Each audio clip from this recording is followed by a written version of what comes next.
Harry Rodriguez, rank ADJ-3. Our detachment only consisted of a three-plane detachment on the America.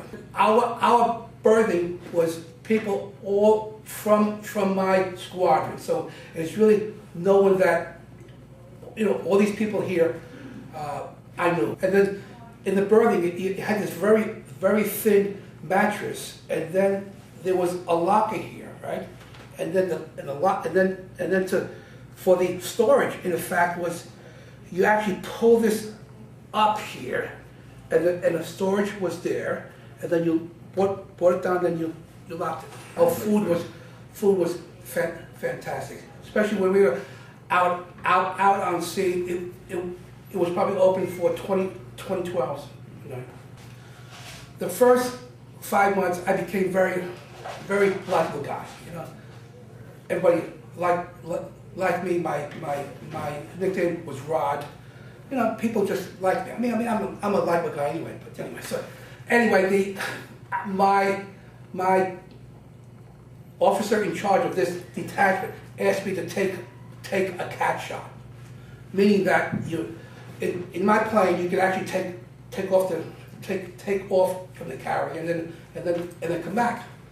So again, that was probably with the G forces and then flying around, and then one point flying around, and then at one point physically taking control of the plane. He then asked me, "Hey Rod, you want to steer the plane?" So I said, "Sure, sir." So then we're flying around. He says to me, so at this point we are flying over the island of Crete. So he says, "Rod," my name. He says to me, "Picture this, High Point Harbor, June of '64." I mean, I can't picture that because obviously I don't know what High Point Harbor was in June. He says to me, I got a call. Excuse me. I got a call from an F4 who was on fire. One of the engines was on fire, and he was too close in country to ditch. He needed fuel to get close to the carrier so that he could ditch, and of course the helicopters could pick him up.